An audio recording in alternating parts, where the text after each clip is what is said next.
Assalamualaikum warahmatullahi wabarakatuh.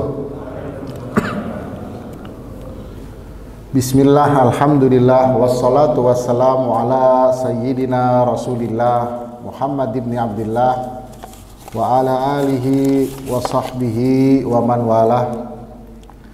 Yang saya ta'zimkan, yang saya cintai, bapak-bapak dan ibunda semuanya yang hadir di majelis kita hari ini dalam rangka mengkaji kajian kitab At-Tahawiyah, yaitu di dalam ilmu tauhid.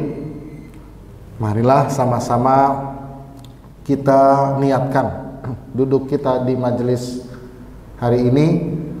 Pertama, niat i'tikaf agar duduk kita diberikan pahala oleh Allah. Kemudian kita niatkan untuk menuntut ilmu. Insyaallah Allah Subhanahu wa taala menjadikan kita orang-orang yang mempunyai ilmu bermanfaat, dan mudah-mudahan kita selalu diberikan kesehatan dan diberikan cita-cita terbesar, wafat dalam keadaan husnul khatimah. Amin ya rabbal alamin. Bapak-bapak semua,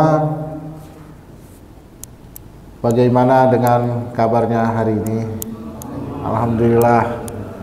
Mudah-mudahan Idul Adha yang kemarin kita diterima, kurbannya diterima oleh Allah, dan kita diberikan kebaikan di dunia dan akhirat. Sedikit saya singgung, kalau Idul Fitri kaitannya dengan keimanan, kalau Idul Adha kaitannya dengan berserah diri kepada Allah. Jadi simbol keimanan dan berserah diri merupakan satu kesatuan yang seharusnya ada pada diri seorang muslim. Iman dan berserah diri, konsekuensi dari keimanan adalah berserah diri. Jadi kalau ditanya apa faidahnya dari Idul Adha itu kita rayakan setiap tahun, itu adalah sebagai syiar yang Allah perintahkan kepada kita bahwasannya agama Islam adalah agama yang berserah diri. Kalau ditanya apa itu berserah diri? Berserah diri maksudnya kita tunduk dan patuh dalam menjalankan perintah Allah Subhanahu wa taala. Tetapi alhamdulillah kita jadi umat Islam dapat dispensasi banyak banget dalam menjalankan perintah Allah.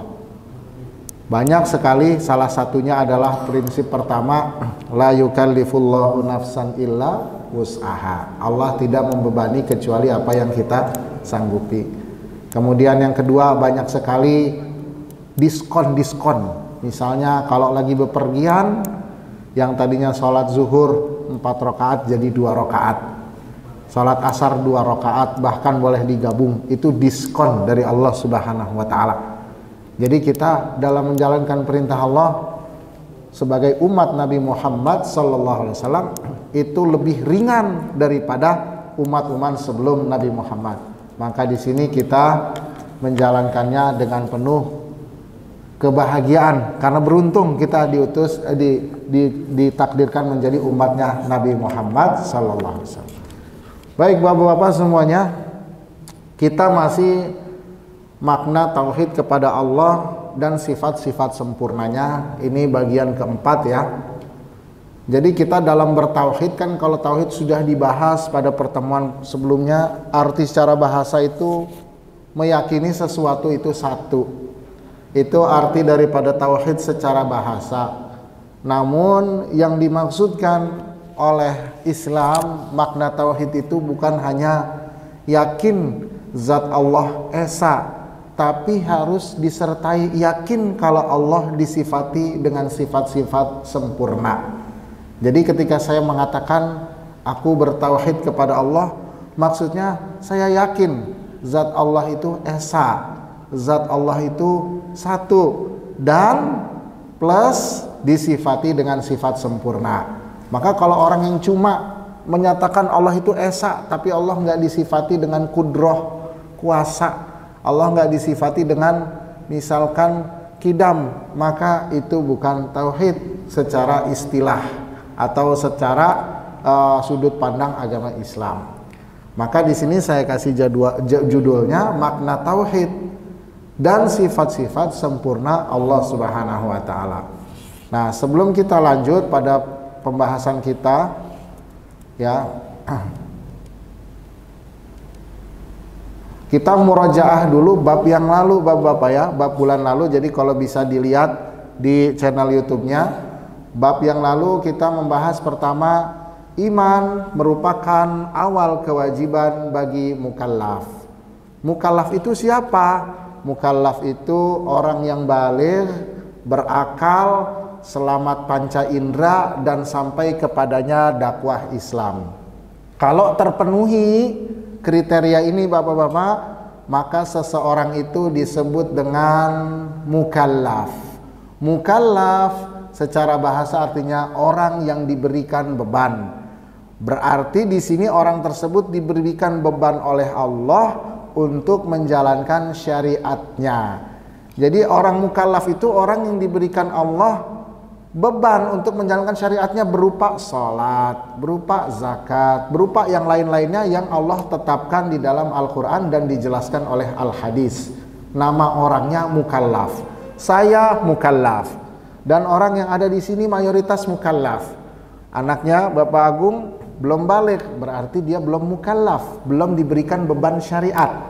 Tapi kelak nanti sudah balik, berakal sehat, panca inderanya selamat, bisa melihat, tidak tuli, kemudian dia tahu ada agama terakhir yaitu agama Islam, maka dia statusnya sebagai mukallaf, dibebankan oleh Allah Subhanahu wa taala menjalankan syariatnya. Nah, ketika seseorang itu mukallaf, dia sudah ada dosa dan pahala, maka yang pertama kali dituntut oleh Allah itu apa? Yang pertama kali dituntut adalah dia dituntut untuk beriman. Jadi tuntutan awal seseorang itu beragama Islam adalah dia beriman dulu, sebelum dia dituntut sholat, sebelum dia dituntut mengerjakan zakat, dia harus beriman dulu. Kenapa demikian? Karena perkara-perkara yang sifatnya fikih atau amaliyah atau praktis kayak sholat, zakat, puasa, itu semua nggak akan berfaedah tanpa adanya iman. Itu semua akan sia-sia tanpa adanya keyakinan kepada Allah. Andai kata ada seorang yang rajin sholatnya, 5 waktu nggak ketinggalan, tahajud tiap malam, puasa Senin Kemis, Ramadan 30 hari, haji tiap tahun, di dalam hatinya nggak ada keimanan kepada Allah, dia nggak yakin Allah itu sebagai Tuhan, Allah pencipta alam semesta, Allah disifati dengan kuasa, dengan berkehendak, dia nggak yakin. Bahkan mungkin sebaliknya, maka semua amalnya sia-sia. Berarti kita bisa katakan yang namanya iman itu pondasi, dasar, akar. Yang lainnya itu cabang ke atasnya. Maka kata para ulama, tuntutan pertama orang ketika dia menjadi mukallaf adalah iman kepada Allah Subhanahu wa taala. Maka nanti contoh kasusnya anaknya Pak Agung ketika sudah balik, ya, bagi laki-laki itu mimpi basah atau umur 15 tahun. Ketika dia mengabarkan kepada ayahnya, maka yang pertama kali diajarkan adalah tentang keimanan, tentang keyakinan kepada Allah. Itu yang paling pertama diajarkan. Nah, semua ulama sepakat bahwasannya iman itu adalah tuntutan pertama bagi seseorang.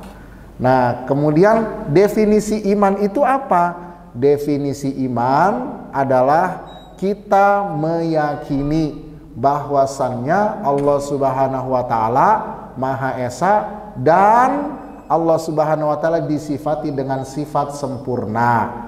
Plus kita meyakini Allah itu mengutus para nabi, plus kita meyakini para nabi itu mengabarkan apa yang akan terjadi di masa depan. Itulah yang dinamakan iman. Nah, iman ini harus keyakinannya nggak boleh keyakinan yang goyang, Bapak-bapak, nggak boleh. Kamu yakin nggak Allah ini Maha Esa? Yakin. Atau ada yang bilang, kamu yakin nggak Allah Maha Esa? Ya bisa jadi bisa enggak. Nah, nggak boleh begitu, nggak boleh bisa jadi bisa enggak. Dia harus yakin, seyakin-yakinnya 100%. Jadi nggak bisa orang ditanya, Allah itu Maha Esa, Allah itu ada, benar nggak? Benar, yakin, seyakin-yakinnya, harus seperti itu. itu baru keimanan. Tapi kalau ya boleh jadi boleh enggak, Allah itu ada apa enggak bisa. Maka dari sini timbullah pertanyaan, ketika iman itu adalah keyakinan yang kuat, yang tidak terlepas, maka timbul pertanyaan, dari mana keimanan itu timbul? Dari mana kita bisa meraih kalau kita itu yakin Allah Maha Esa, Allah disifati dengan sifatnya, Allah mengutus para rasul, Allah mengabarkan lewat para rasulnya berita-berita tentang hari kiamat. Itu buat nyampe kepada keyakinan itu gimana caranya? Kok bisa kita sampai ke situ tuh gimana? Nah, para ulama membahas wasilah untuk mencapai keimanan itu 3 cara. Pada pertemuan lalu saya sebutkan 2 cara aja. Yang pada hakikatnya itu 3 cara. Pertama dengan taklid, dengan kita ikut perkataan orang lain. Misalnya contoh kasus, ada seorang anak, "Dek, kamu yakin nggak kalau Allah itu ada?" "Yakin, betul yakin." "Ya yakin, saya percaya sekuat-kuatnya." Kalau ditanya, "Kamu tahu dari mana Allah itu ada, Allah itu Esa, Allah itu mengutus Nabi?" "Karena saya mengikuti agama ayah saya. Ayah saya Muslim, percaya hal tersebut, kakek saya juga, uyut saya juga, uyut sampai ke atas juga, saya ikut mereka." Ini namanya iman dengan taklid, ngikutin orang lain. Nah, para ulama menyatakan iman yang dengan taklid ini bisa goyah, terutama kalau ada kefakiran. Ya, kefakiran ini menjadi penyebab besar iman itu goyang. Terutama ketika imannya dengan taklid. Contohnya ada anak kayak tadi, saya beriman ayah saya Muslim, ini Muslim, kebetulan dia fakir. Datanglah bala bantuan dari orang-orang yang ingin memurtadkan, pasti akan goyang. Kenapa? Karena imannya taklid, ditambah ada bantuan ya yang sifatnya logistik, itu akan goyang. Makanya tidak heran kalau Rasulullah bersabda, "Kadal faqru an yakuna kufran." Kefakiran itu dekat kepada kekafiran. Fakir kafir kan dekat. Dari katanya aja udah dekat, dari maknanya dekat. Dari case kejadian di realita juga dekat. Jadi terutama ketika imannya itu didasari dengan taklid, maka udah pasti goyah. Nah, disinilah kita bisa melihat betapa pentingnya belajar akidah. Nah, kemudian ada iman itu didasari dengan wijdan. Wijdan itu bisa disebut dengan rasa, bisa disebut dengan ilham, bisa juga disebut dengan pengalaman spiritual. Misalkan ada seorang yang tidak beriman kepada Allah, kemudian dia mendapatkan mimpi, misalkan bertemu Rasulullah SAW. Kemudian karena dia mimpi bertemu Rasulullah, jadi dia yakin kalau Allah itu ada, Rasulullah utusan Allah. Keyakinan itu didapatkan dari pengalaman spiritual dia. Jadi dia beriman mendapatkan keimanan itu. Bisa nggak? Bisa. Atau misalnya ada orang Jepang melihat orang Muslim sholat, orang Muslim muamalahnya baik, kemudian jadi timbul simpati, kemudian dia merasakan di hatinya, inilah agama yang benar. Nah, keyakinan itu bisa sampai dari wijdan dia, dari rasa, dari ilham, ya, kemudian dari pengalaman spiritual, bisa seperti itu. Nah, cara yang ketiga adalah dengan nazar, dengan berpikir. Nah, cara yang inilah yang kita menggunakan akal sehat. Jadi kalau ditanya misalnya contoh kasus, "Kamu yakinkah Allah itu ada?" "Saya yakin, seyakin-yakinnya 100%. Buktinya apa? Buktinya adalah karena alam semesta ini itu tersusun, maka pasti ada pihak yang menyusun. Pihaknya itu nggak mungkin alam semesta itu sendiri, karena nggak mungkin dia menyusun dirinya sendiri. Pasti ada pihak lain yang menyusun. Nah, ini dengan cara berpikir. Nah, dengan cara berpikir itu dia bisa sampai kepada keyakinan Allah Maha Ada, Allah Maha Esa, Allah Maha berkuasa, Allah Maha berkehendak. Nah, yang dibahas di dalam ilmu akidah adalah yang dengan nazar, berpikir. Kenapa demikian? Karena yang namanya taklid itu keimanannya goyang. Sedangkan kita dituntut beriman dengan keimanan yang kuat sampai akhir hayat. Maka harus ada pengikatnya, harus ada argumentasi. Nggak bisa dengan taklid. Maka di sini para ulama akidah berbeda pendapat. Orang yang imannya dengan taklid itu sah nggak imannya? Kira-kira orang yang beriman dengan taklid, kira-kira di akhirat selamat nggak? Kan di dalam surat Muhammad Allah perintahkan fa'lam annahu la ilaha illallah. Kata Allah nih di dalam surat Muhammad, ketahuilah. Allah perintahin. Ketahuilah bahwasannya tidak ada Tuhan selain Allah. Artinya kita disuruh tahu, disuruh mencari tahu, disuruh mencari dalil bahwasannya Allah itu Maha Esa. Ketika kita diperintahkan dan setiap yang perintah itu wajib, maka kita bertauhid dengan ilmu adalah sesuatu yang wajib. Maka di sini kata para ulama, kalau sebagian ulama menyatakan kalau iman dengan taklid nggak sah menurut sebagian, tapi mayoritas ulama menyatakan sah seorang yang bertaklid, imannya orang yang bertaklid. Karena kalau kita menyatakan nggak sah, seberapa banyak orang Islam yang tidak sah imannya. Ini tidak bisa dipakai pendapatnya. Pendapat yang paling unggul menyatakan iman dengan taklid itu sah dan ia kalau wafat dalam keadaan itu di akhirat selamat insya Allah. Nah, tetapi kan nggak goyang iman taklid, makanya oleh akidah nggak bisa dibahas. Begitu juga dengan wijdan, pengalaman pribadi itu bapak-bapak itu sifatnya relatif, sifatnya nggak kokoh, sifatnya itu nggak pasti. Boleh jadi nanti ada yang mengklaim lain, bahkan ada yang saya malah melihat di dalam mimpi saya misalnya dewa fulan, berarti saya harus beriman begitu dong. Saya melihatnya ini, saya melihatnya pengalaman pribadi nggak bisa dijadikan sebagai pondasi. Mimpi, intuisi, ya kemudian ilham itu nggak bisa dijadikan pegangan.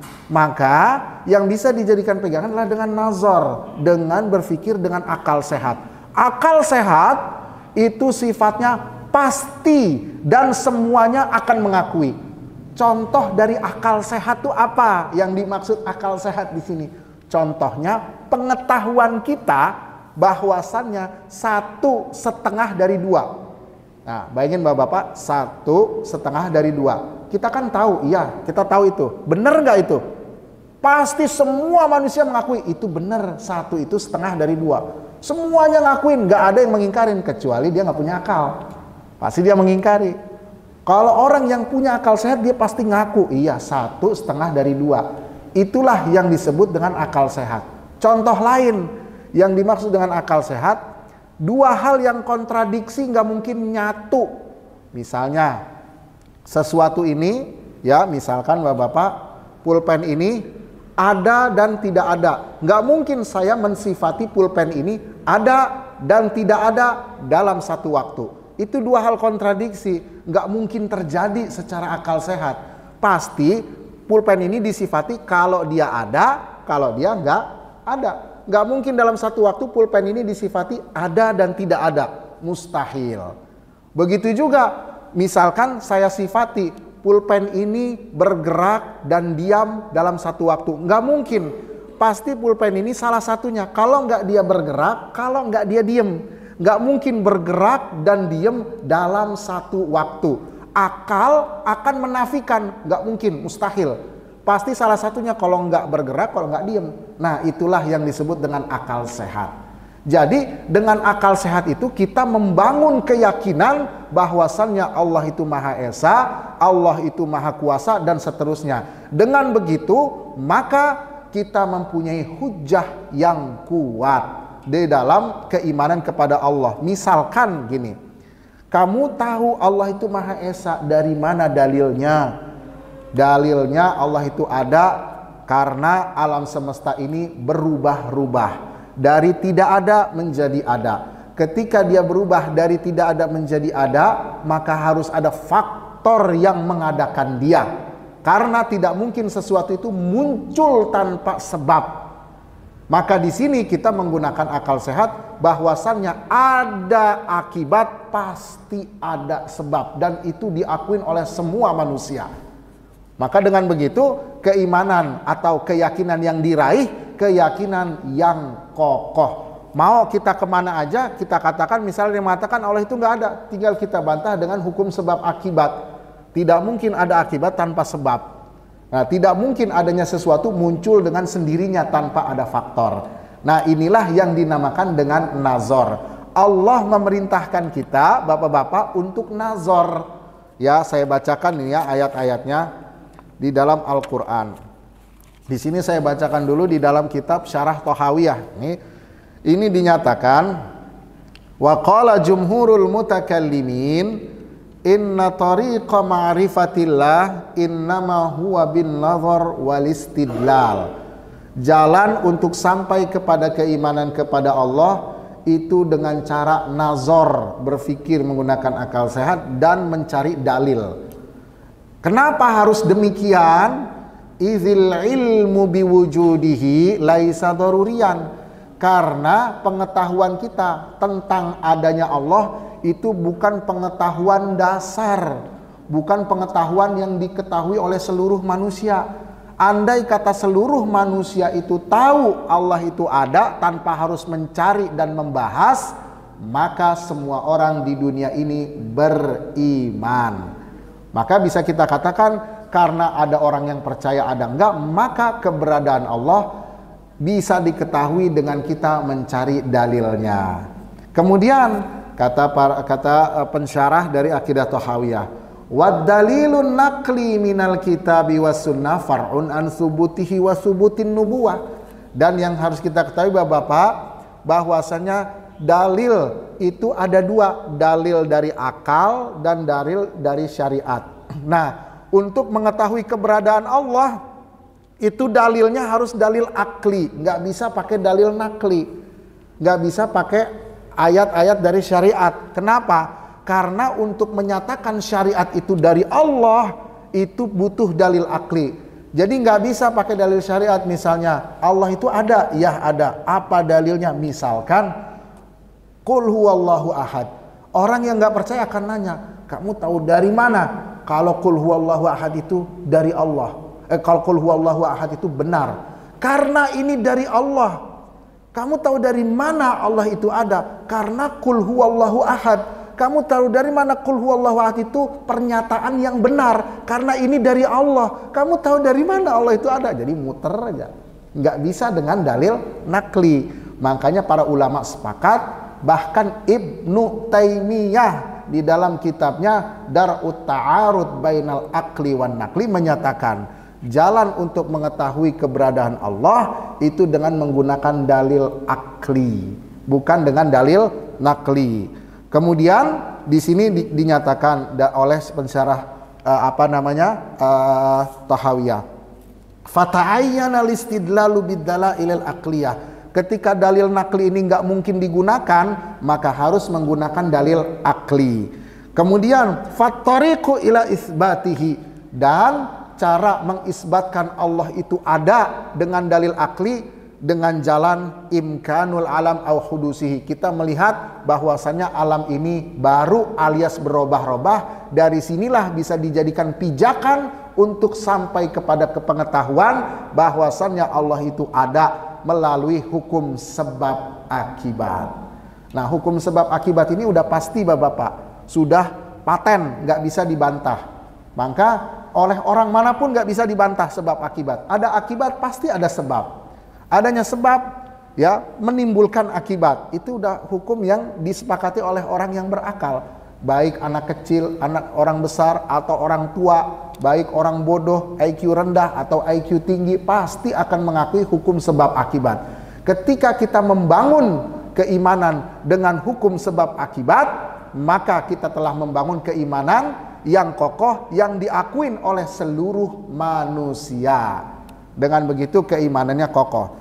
Nah, contoh ayat Al-Quran atau para nabi yang berdalil dengan dalil nazar.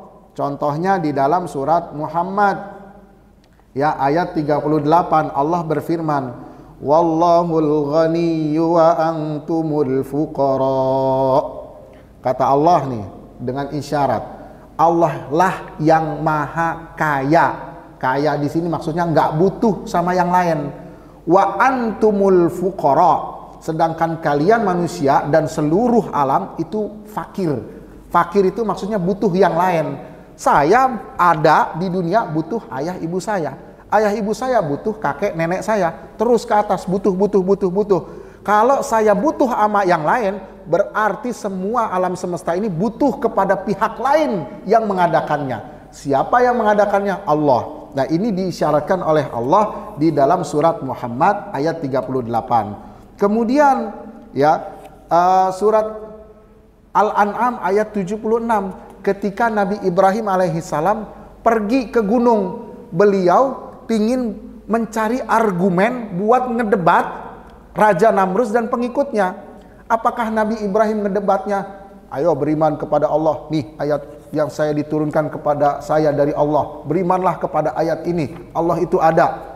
Ya, bagaimana menang lawan Namrus kalau kayak gitu? Kata Namrus, saya kan gak percaya sama Tuhan kamu. Kenapa kamu menuntut saya dengan kitab sucimu?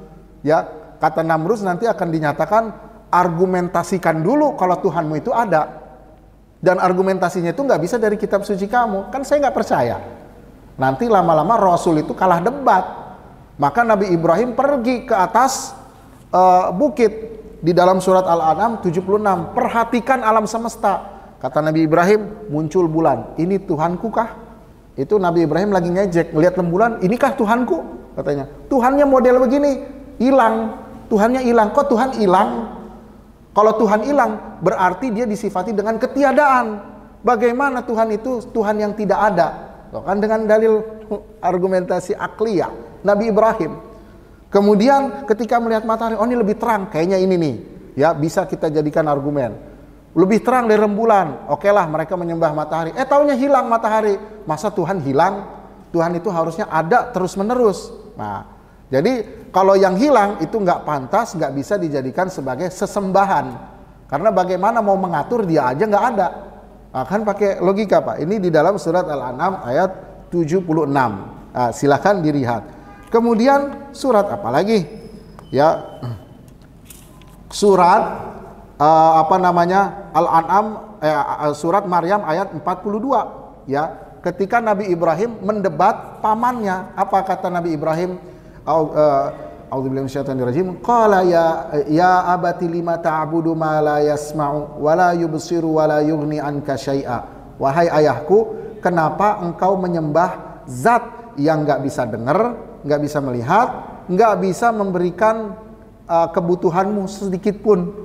Jadi kan pakai logika, kan kita menyembah itu dalam rangka tunduk, dalam rangka pengen diberi. Sementara kita menyembah tunduk kepada yang nggak bisa dengar, yang nggak bisa lihat, yang nggak bisa memberi. Kan nggak masuk akal. Nah, Nabi Ibrahim alaihissalam pakai dalil akli, pakai dalil dari akal sehat, sehingga Nabi Ibrahim menang melawan pendebatnya.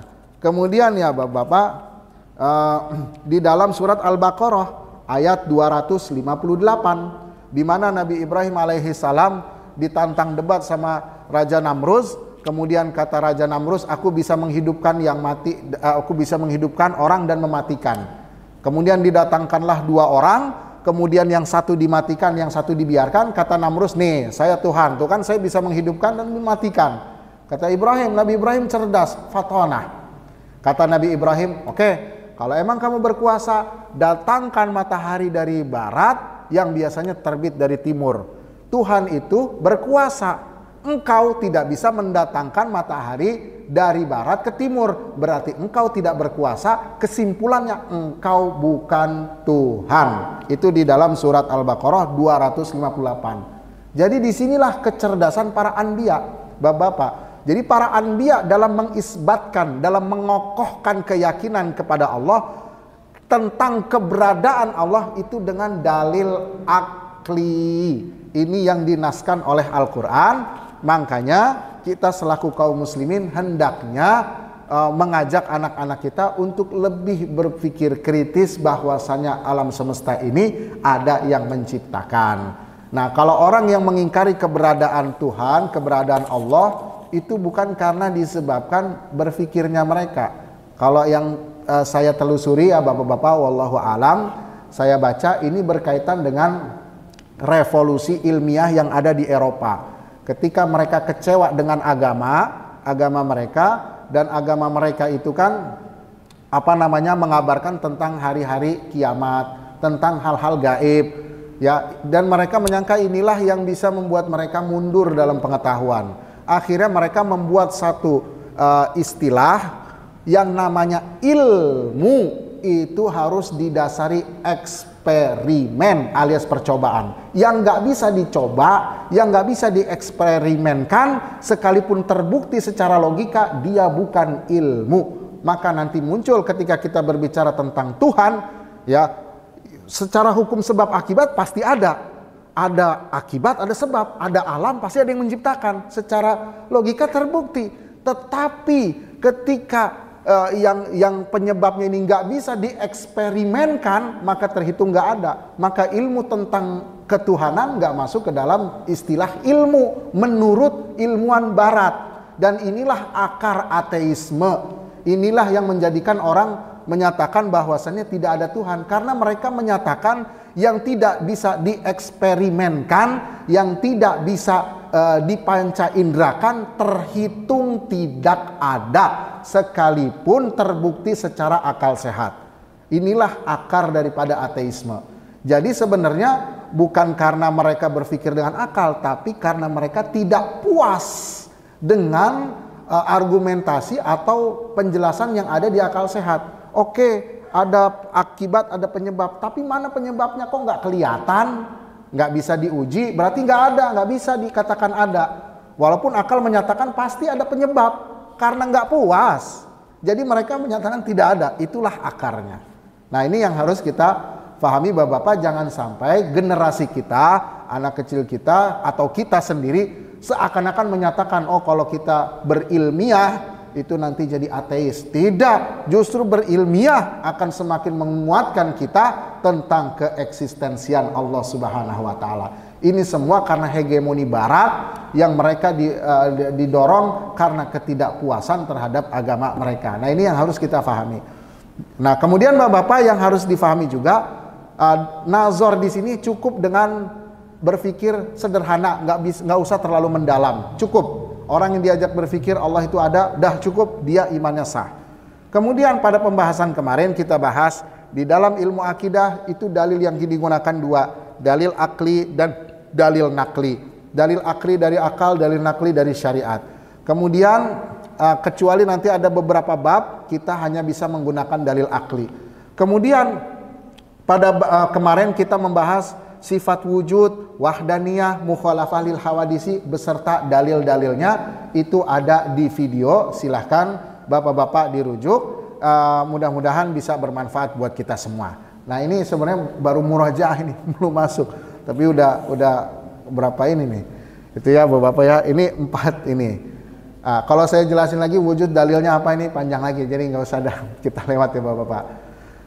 Pelajaran hari ini Bapak-bapak itu kita lihat di kitabnya ya, mungkin yang megang kitab itu di halaman 6 kalau nggak salah. Itu redaksinya Bapak-bapak, qala al-muallifu, seorang penulis yaitu Al-Imam Tahawi menyatakan innallaha wahidun, sesungguhnya Allah itu Maha Esa, tidak ada sekutu baginya, la syarikalah. Kemudian wala syai'a mithluhu, dan tidak ada sesuatu yang menyerupainya. Kemarin kita sampai situ berhentinya Bapak-bapak. Jadi mulai dari innallaha wahidun, sesungguhnya Allah itu Maha Esa. Kita mulai dari situ dan berhenti sampai tidak ada sesuatu pun yang menyerupainya. Dari kata-kata sesungguhnya Allah itu Maha Esa, maka di sini Imam Tahawi menyatakan Allah itu ada. Dan kita sebutkan dalilnya udah. Tidak ada sekutu baginya, udah kita bahas apa yang dimaksud sekutu. Dan ini merupakan kalimat tidak ada sekutu baginya, merupakan anak kalimat dari sebelumnya. Karena kalau Allah itu Esa, otomatis nggak ada sekutu, ini anak kalimat. Kemudian tidak ada sesuatu pun yang menyerupainya. Bahwasanya Allah berbeda sama kita semua Bapak-bapak. Bahkan yang terlintas dalam pikiran kita, kadang-kadang nih kita suka terlintas. Lagi ibadah, Allahu Akbar, ngebayangin zat Allah. Pasti itu kadang-kadang terlintas. Kita cukup tahu aja apa yang terbayang di dalam pikiran kita, tentang zat Allah, Allah berbeda darinya. Kenapa? Karena Allah menyatakan laisa kamitslihi syai'. Allah itu tidak serupa dengan sesuatu pun dari makhluknya. Ini yang harus kita ketahui. Jadi jangan takut, misalnya saya kok suka kebayang ya lagi sholat atau lagi apa, zatnya Allah, rupanya Allah. Saya ini takut, bagaimana? Kalau hanya terbayang kita nggak bisa menolak, dimaafkan. Yang jelas cukup kita tahu Allah nggak seperti itu. Allah berbeda. Allah nggak sama dengan makhluknya. Ada mungkin sampai terbayang tangannya, nauzubillah, ada kakinya atau apanya. Cukup kita tahu dengan ilmu akidah Allah tidak serupa dengan makhluknya. Setan tuh selalu begitu, niupin, begini, begini. Khususnya lagi sholat, khususnya lagi berdoa. Kalau kita udah nggak mampu menolak, ya udah, la yukallifullahu nafsan illa wus'aha. Cukup kita tahu Allah tidak demikian. Maka yang sudah saya sebutkan bagaimana Syekh Abdul Qadir Al-Jilani, ya, ada setan nyamar mengaku Allah, mengaku Tuhan, tapi oleh Syekh Abdul Qadir Jilani disuruh pergi. Ya, itu sudah sering diceritakan ya. Karena Syekh Abdul Qadir Al-Jilani merupakan seorang wali yang sangat berilmu. Nah, kemudian Bapak-bapak yang mau kita bahas hari ini, tidak ada sesuatu pun yang bisa membuatnya lemah. Nah, ini ada redaksi ini nih di kitabnya nih. La syai'a yu'jizuhu. Tidak ada sesuatu yang bisa membuatnya lemah. Jadi Allah Maha berkuasa mutlak. Tidak dipengaruhi oleh yang lain, dan ini harus kita yakini seyakin-yakinnya, tidak boleh lepas dari keyakinan kita. Cara nguatinnya gimana? Cara nguatinnya dengan dalil. Dalilnya ada dua, dalil akli dan dalil nakli. Apa dalil akli? Allah itu punya sifat kudrah. Dan apa dalil nakli? Allah mempunyai sifat kudrah, agar menjadi pengokoh keyakinan kita. Dalilnya adalah, kalau akli pakai silogisme, pakai kias. Bahasa ilmu akidahnya kias, bahasa Indonesianya silogisme. Bagaimana silogismenya?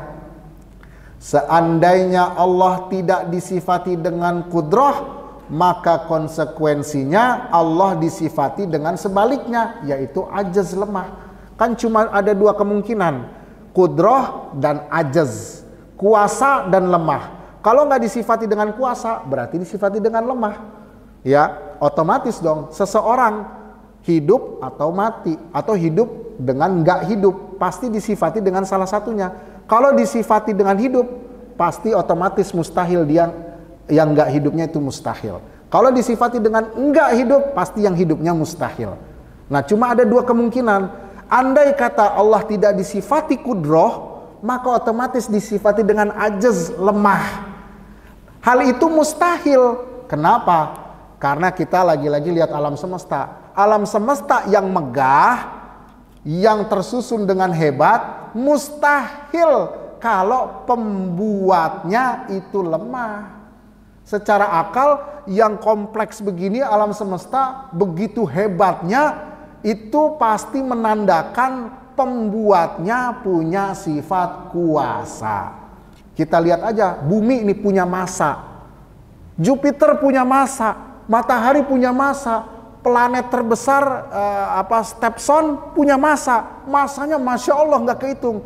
Apakah benda yang sebesar itu menunjukkan kalau pembuatnya lemah? Kan mustahil. Pasti pembuatnya berkuasa. Maka kita katakan ketika Allah mustahil disifati dengan sifat lemah, maka otomatis Allah disifati dengan kudrah. Nah, ini dalil aklinya Bapak-bapak. Dengan begitu kita udah sampai ke pengetahuan kalau Allah itu pasti disifati dengan kudrah dengan dalil akli. Kalau dalil naklinya pertama, ini banyak banget ya. Ada di dalam surat Al-Baqarah ayat 160 yang bunyinya a'udzubillahi minasyaitonirrajim. Alam ta'lam annallaha ala kulli syai'in qadir. Tidaklah kamu mengetahui, tuh Allah lagi-lagi pakai redaksi yang mengajak berpikir. Jadi redaksi Al-Quran itu Bapak-Bapak bukan doktrin, bukan mendikte, tapi ngajak mikir. Tidakkah kamu mengetahui? Artinya, ayo kita cari tahu bahwasannya Allah Subhanahu wa Ta'ala Maha Kuasa. Berarti Allah mendeklarasikan di dalam Quran kalau Allah mempunyai sifat kudrah. Tadi akal mendeklarasikan, Al-Quran mendeklarasikan. Karena memang sejatinya antara akal dengan dalil syariat itu tidak ada yang bertentangan. Dan ini diaminkan oleh Ibnu Taimiyah di dalam kitab Dar'ut Ta'arud Bainal Akli wan Nakli. Bahwasannya tidak ada kontradiksi antara akal dengan dalil syariat. Nah kemudian apalagi di dalam surat Fatir yang bunyinya A'udzubillahi minasyaitonirrajim. Awalam yasiru fil ardi fayanzuru kaifa kana aqibatul ladzina min qablihim wa kanu ashadda minhum quwwah wa ma kana Allahu liyu'jizahu min syai'in fis samawati wala fil ard innahu kana aliman qadira. Nah itu yang di garis bawah itu yang bunyinya ini Bapak-bapak, wa ma kana Allahu liyu'jizahu, dan tidak ada sesuatu pun yang dapat melemahkan Allah. Berarti Allah mempunyai sifat kudrah, sifat kuasa, dan kuasa tersebut bersifat mutlak. Ini harus kita yakini. Sudah ada dalil akli, sudah ada dalil nakli, dan kita erat keyakinan kita ikat sampai akhir hayat kita yakin Allah itu mempunyai sifat kudrah. Nah ini yang harus kita pahami Bapak-bapak. Kemudian selanjutnya ya, Imam Thahawi di dalam kitabnya lanjutin. Kata Imam Thahawi, qadimun bilabtida. Tadi kata Imam Thahawi kan wala syai'a yu'jizuhu, tidak ada sesuatu pun yang bisa membuatnya lemah. Dilanjut oleh Imam Thahawi, qadimun bilabtida, daimun bilantiha. Allah itu maha qadim, terdahulu tanpa ada permulaan. Maha daim itu selalu ada, tanpa akhir. Dari sini menunjukkan Allah itu punya dua sifat dari kalimat ini, sifat qidam dan sifat baqa. Lagi-lagi Imam Thahawi hanya menyebutkan sifat tapi tidak menjelaskan dalilnya. Kenapa demikian Bapak-bapak? Karena Imam Thahawi hanya ingin meringkas saja biar orang cukup mengetahui yang dasar, nanti oleh seorang guru, oleh seorang ustadz, oleh seorang ulama dijelaskan dalilnya. Sekarang apa dalilnya Allah itu maha qidam? Apa dalilnya Allah maha baqa? Dalil Allah qidam pertama, arti qidam ini apa? Arti qidam yang diartikan di sini maksudnya adalah Allah tidak dimulai dengan sesuatu pun. Kalau saya, bapak-bapak semua di sini, ada awal permulaan, bertemunya sperma dengan ovum, kemudian membuat jadi segumpal darah, segumpal daging, tulang belulang, kan ada permulaan. Kalau Allah Subhanahu wa Ta'ala tidak ada permulaan. Kemudian kalau kita ada akhirnya, masuk ke dalam kubur, ya, kemudian seseorang dimakan cacing habis semua, ada akhirnya. Allah tidak ada permulaan yaitu qidam, dan tidak ada akhir yaitu baqa. Dalilnya apa dari qidam? Lagi-lagi dalil akli dan dalil nakli. Dalil aklinya pakai silogisme.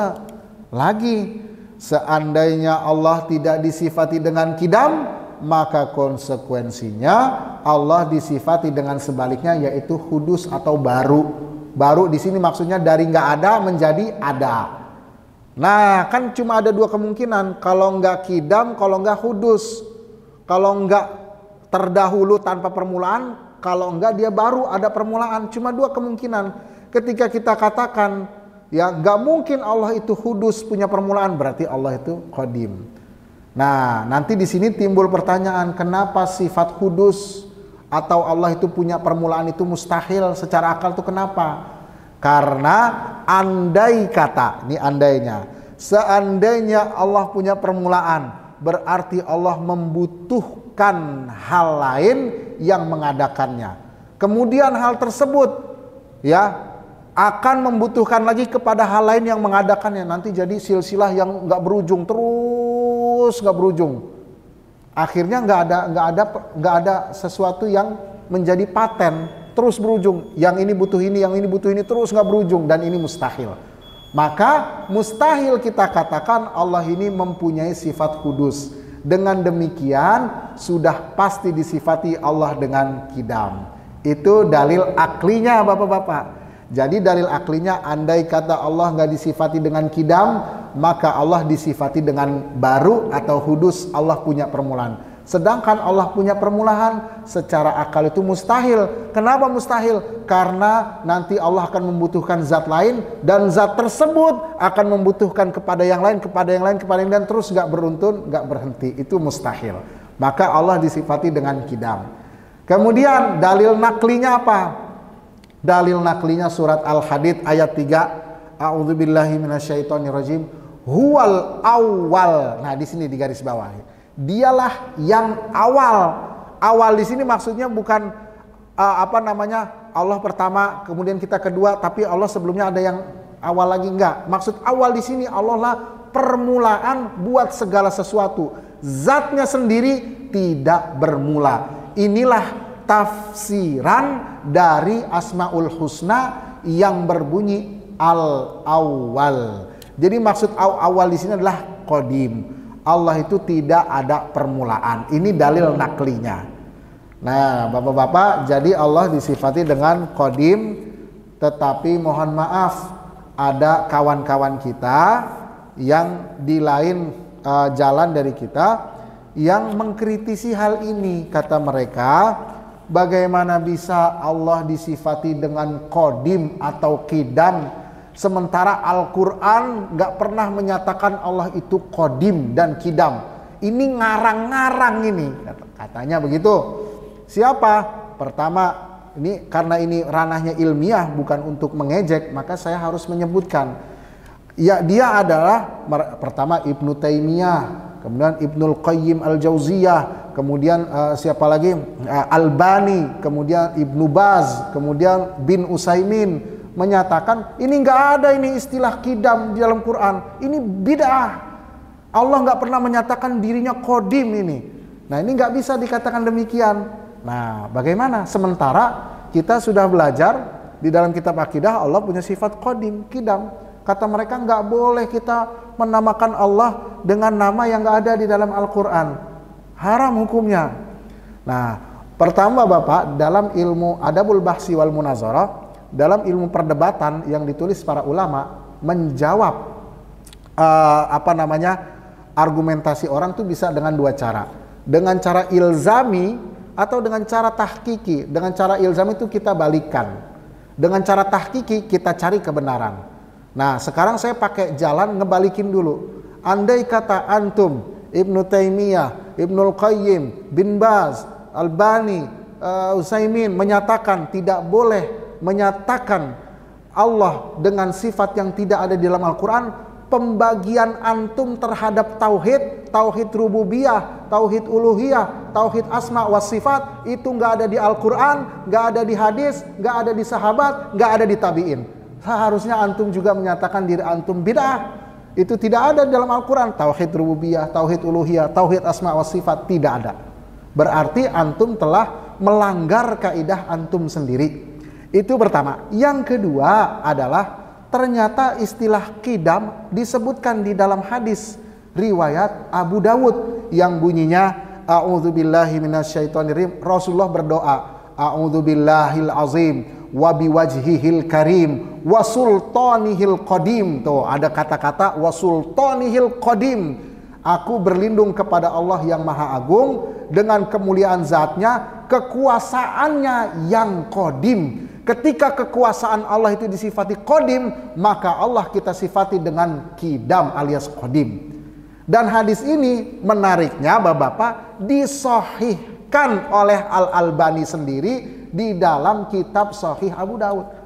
Sunan Abu Dawud. Kan aneh, tadi dinyatakan nggak ada, tapi di Abu Dawud dinyatakan hadisnya sahih, bahkan hasan, mungkin hasan, tidak apa-apa. Jadi di sini ada kontradiksi. Jadi sifat kidam, lafaz kidam itu ada disebutkan di dalam hadis.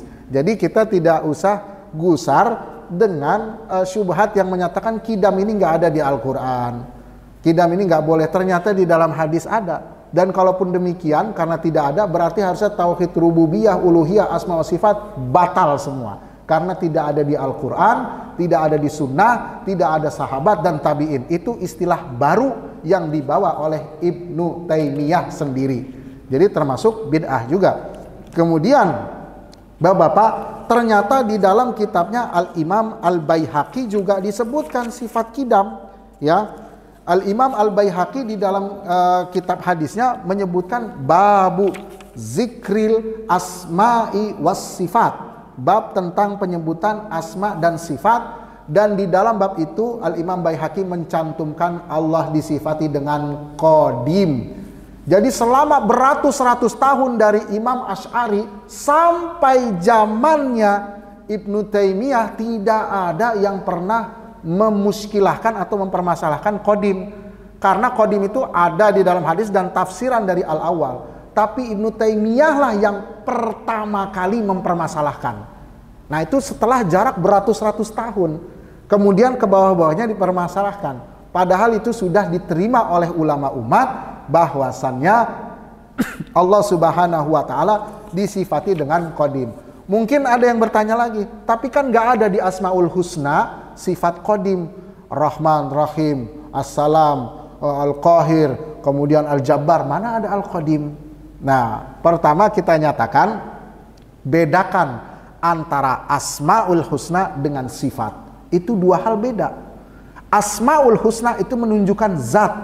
Nama zat Allah awal, akhir, Rahman, Rahim. Boleh kita bilang Rahman, Rahim. Tapi kalau sifat, dia bukan zat.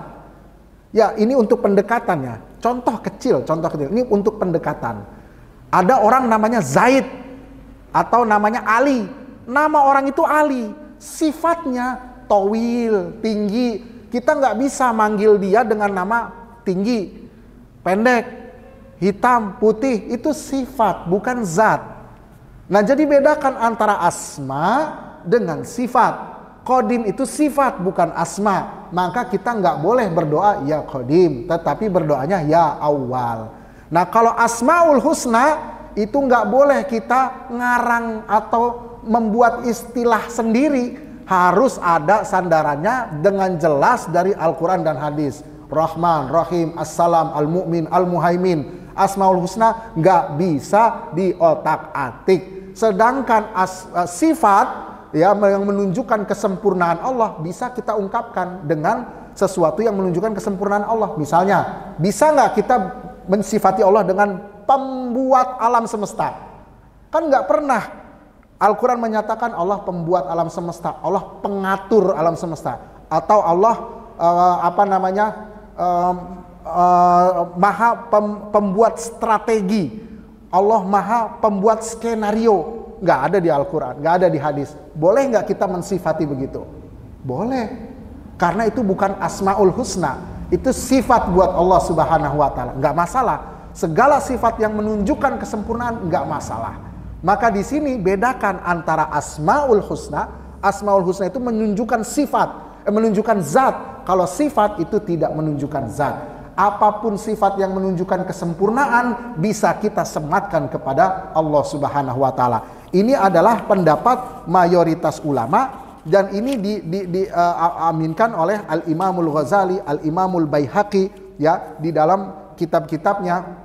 Kemudian diaminkan oleh yang lainnya. Jadi ini sudah mayoritas ulama. Walaupun sebagian menyatakan tetap tidak boleh, tapi itu kan minoritas. Kita berjalan dengan yang mayoritas. Maka dengan begitu Al-Qadim merupakan sifat Allah Subhanahu wa Ta'ala dan penamaannya dan istilah ini hanyalah istilah sebagai tafsiran dari Al-Awwal wal Akhir.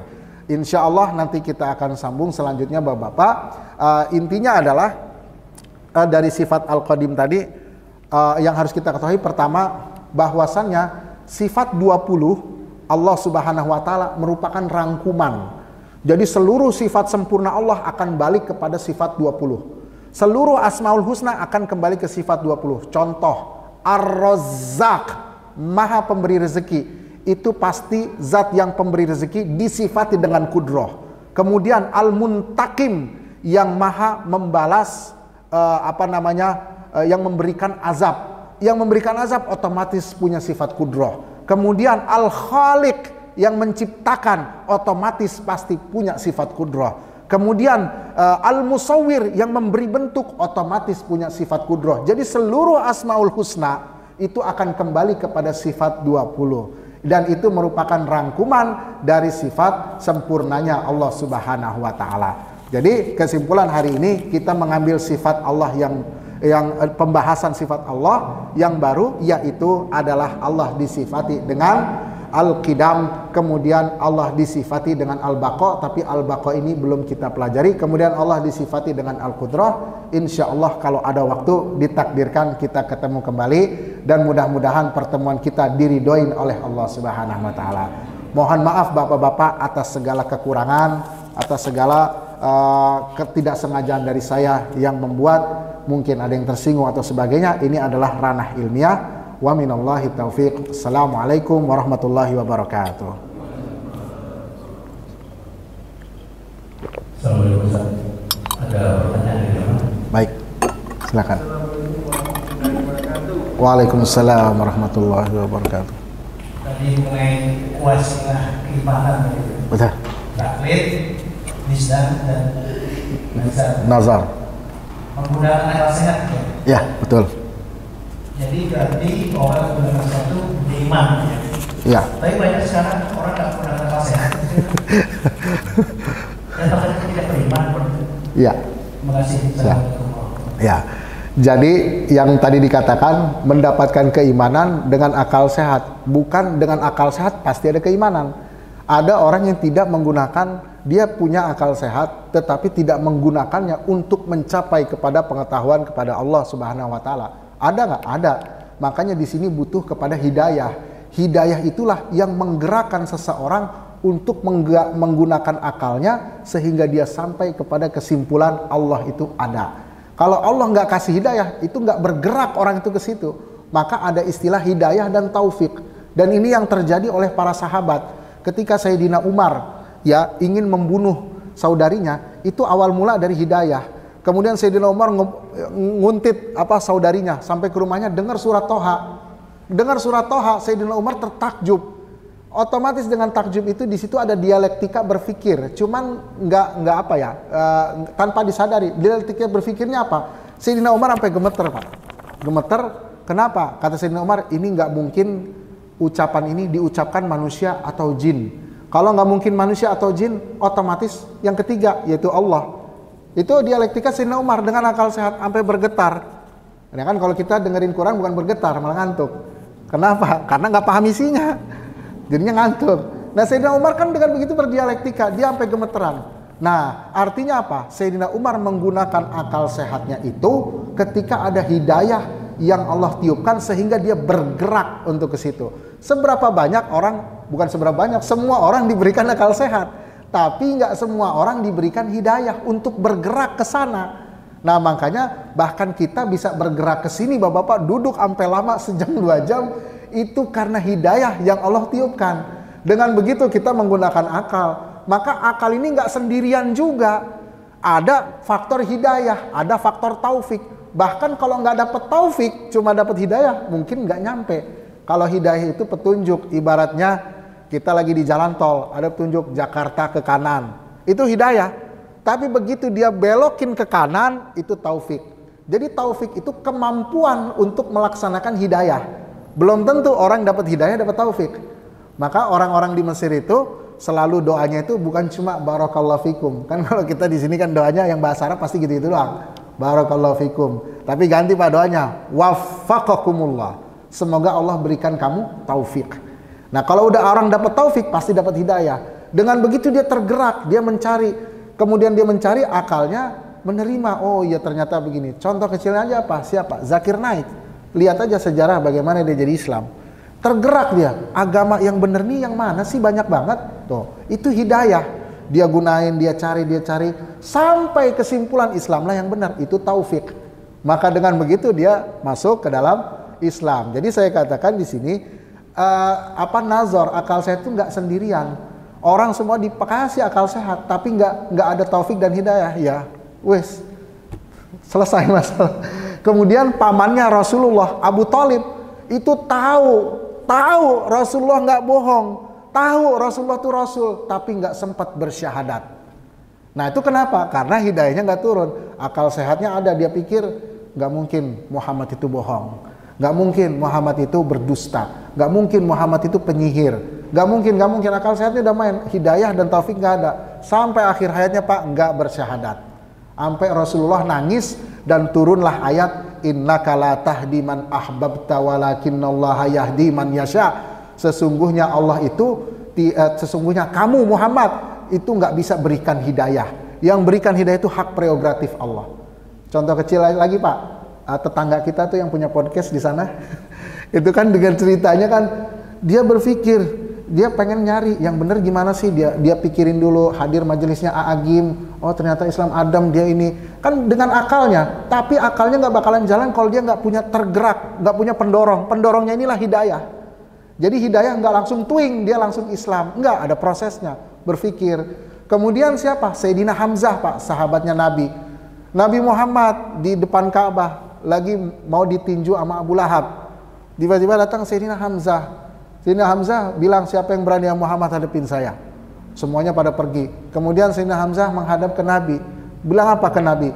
Ketika saya bertamasya di gurun pasir malam-malam, kemudian saya melihat betapa megahnya alam semesta, maka tidak mungkin Tuhan yang menciptakan semegah ini terkurung dalam ruangan segi 4, yaitu Lata dan Uzza, berhala-berhala, nggak mungkin.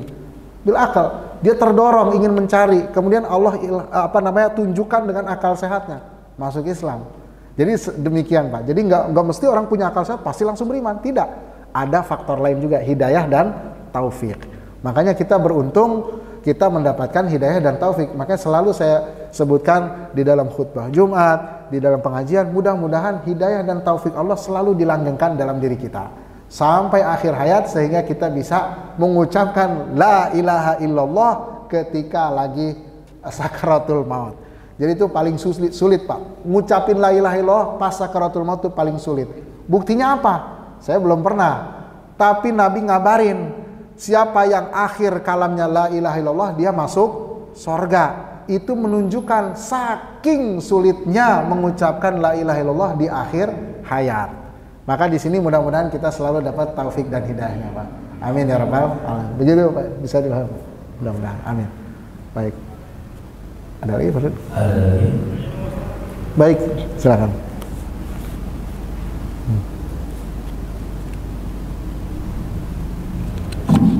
Assalamualaikum Ustaz.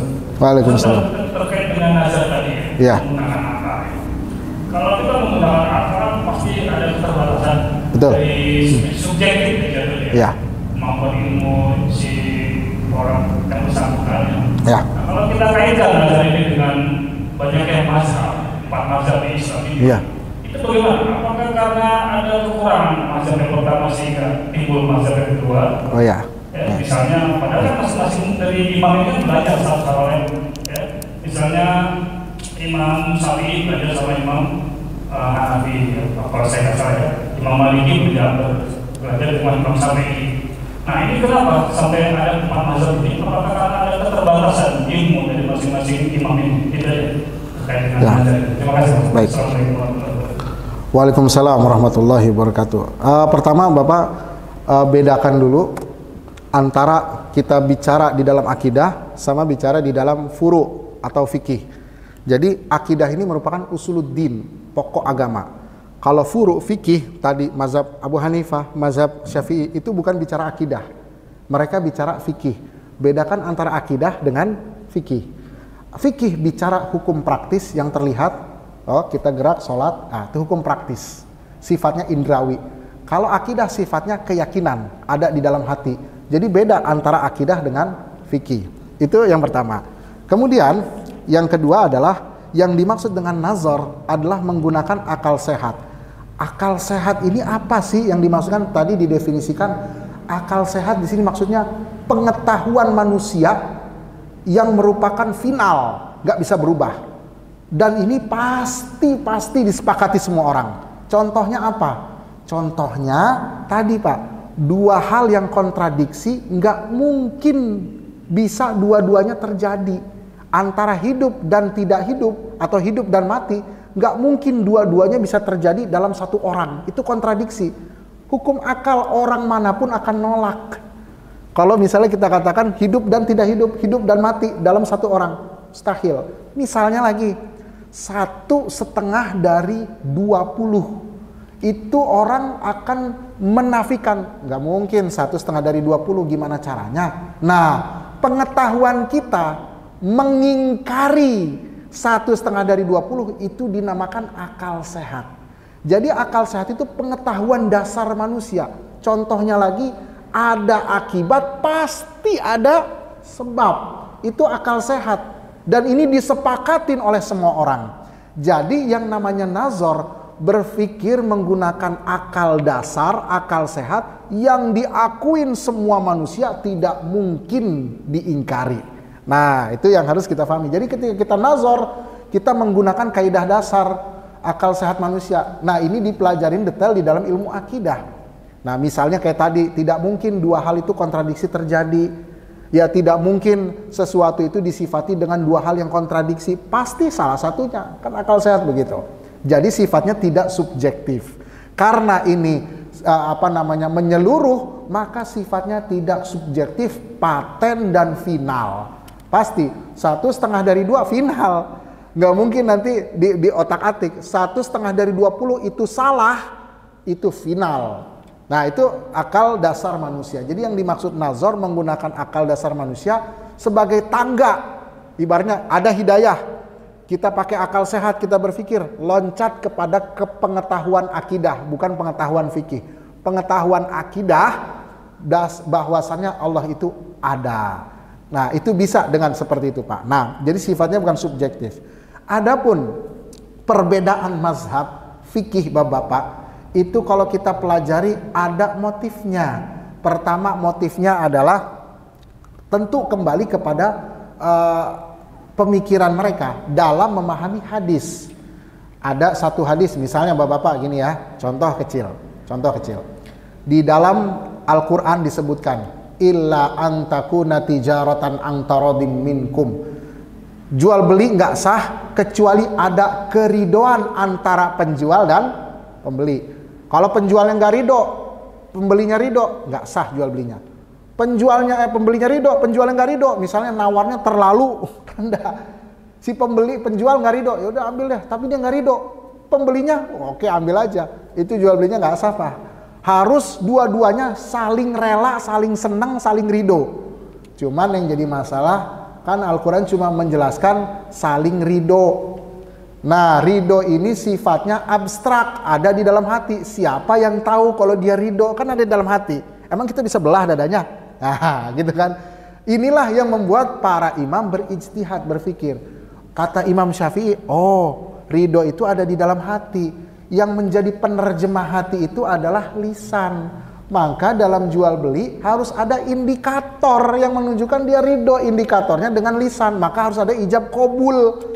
Kata Imam Syafi'i, dalam jual beli itu harus ada ijab qabul. Saya jual, saya beli, sebagai indikator kalau dia ridho. Karena kalau nggak ada indikator, dari mana saya tahu dia ridho?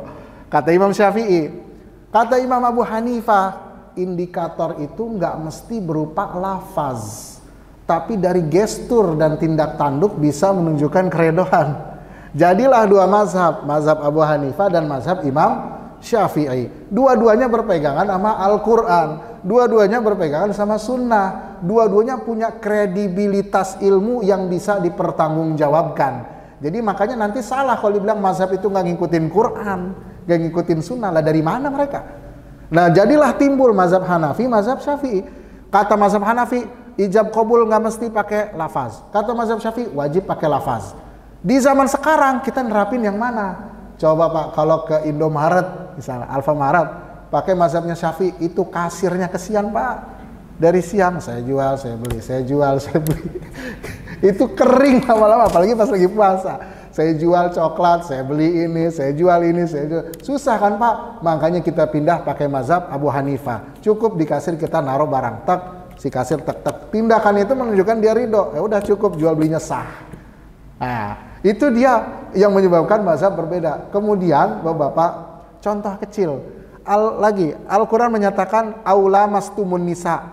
Ketika kamu menyentuh wanita-wanita yang bukan mahram, maka batal. Nah, menyentuh di sini Rasulullah dan Al-Quran cuma sampai situ. Cuman diperdalam lagi, menyentuhnya nih gimana? Imam Syafi'i lari ke bahasa. Menyentuh secara bahasa Arab itu pertemuan antara kulit dengan kulit. Berarti kalau laki-laki menyentuh kulit yang bukan mahram, batal. Mau dia bersyahwat atau enggak dia bersyahwat, yang penting udah nyentuh. Kan ayatnya secara bahasa kulit ketemu kulit, berarti batal. Kalau enggak ketemu, misalnya ada kain tipis, nyentuh suami istri, enggak batal. Karena apa? Karena secara bahasa Arab itu tidak disebut nyentuh. Nyentuh itu tanpa perantara. Nah, jadilah mazhab Syafi'i yang menyatakan kalau wudu suami nyentuh istri tanpa perantara batal. Dalilnya tadi. Kata Imam Abu Hanifah, yang dimaksud nyentuh di sini secara bahasa memang sentuhan kulit sama kulit. Tapi ada hadis yang menyatakan kalau yang dimaksudkan sentuh ini dia harus bersyahwat atau melakukan hubungan badan. Berarti yang dimaksud nyentuh di sini tuh sindiran. Maksudnya atau kalian menyentuh, maksudnya berjimak terhadap istri kalian. Jadi yang membatalkan itu berjimak. Nah, jadi ini dua-duanya didasari Quran, dasar hadis. Tapi ada faktor, pertama pemahaman, kedua penyampaian hadis. Yang satu dapat hadis ini, yang satu enggak. Dan kita boleh bahkan wajib untuk mengikuti para imam. Kenapa? Karena kita enggak punya kredibilitas, itu doang. Andai kata kita punya kredibilitas ilmiah diakuin oleh ulama, maka kita boleh untuk berdalil sendiri. Lah ini kan masalahnya tajwid aja nggak bisa, tapi mau bagaimana? Ini yang jadi masalah. Tajwid aja nggak bisa Pak. Aduh, tajwid nggak bisa, hafal Quran enggak, boro-boro hafal ratusan ribu hadis. Imam Syafi'i Pak, hafal 100.000 hadis di luar kepala. Dengan sanadnya, dengan periwayatannya. Coba kita Pak, 40 aja. Aduh, udah lupa. Ngapalin pagi, ntar siang lupa. Habis itu kita bilang jangan ikutin mazhab, lantas ikutin siapa Pak? Pertanyaannya. Ikutin guru antum. Sekarang ada dua pernyataannya. Ikutin guru antum, ya taruhlah siapa? Ibnu Utsaimin sama Imam Syafi'i. Ikutin siapa? Ibnu Utsaimin apa Imam Syafi'i? Kredibilitasnya siapa yang lebih kuat? Imam Syafi'i udah ratusan tahun, hampir ribuan, itu diakuin oleh umat Islam. Lah Utsaimin, bin Bas, Albani baru kemarin. Nggak tahu periwayatan hadisnya gimana. Secara logika ya harus menang Syafi'i dong. Kan secara ilmiah begitu. Jadi nggak ada istilahnya para imam ini nggak ngikutin Quran dan Sunnah. Nah ini keliru Pak. Nah jadi seperti itu salah satu contohnya. Inilah faktor yang membuat adanya perbedaan mazhab Bapak. Terima kasih atas pertanyaan yang menariknya. Baik. Kita cukupkan. Iya. Baik Bapak. Al-Fatihah. Bismillahirrahmanirrahim. Alhamdulillahirabbil alamin. Hamdan syakirin, hamdan na'imin, hamdan yafina wa kafi mazilah. Allahumma inna nas'aluka ilman nafi'a wa amalan mutaqabbalan wa rizqan thayyiban halalan mubarakan. Allahumma ij'al auladana auladan salihin. Allahumma tsabbit qulubana 'alal Islam. Allahumma amitna 'alal Islam. Allahumma khtim lana bi husnil khatimah. Allahumma khtim lana bi husnil khatimah. Allahumma khtim lana bi qawli la ilaha illallah Muhammadun Rasulullah. Allahumma sabbitna 'alal Islam. Allahumma adkhilnal jannata bi ghairi hisab ya rabbal alamin. Rabbana atina fid dunya hasanah wa fil akhirati hasanah wa qina adzabannar. Subhana rabbika rabbil izzati amma yasifun wa salamun 'alal mursalin walhamdulillahi rabbil alamin. Wassalamualaikum warahmatullahi wabarakatuh.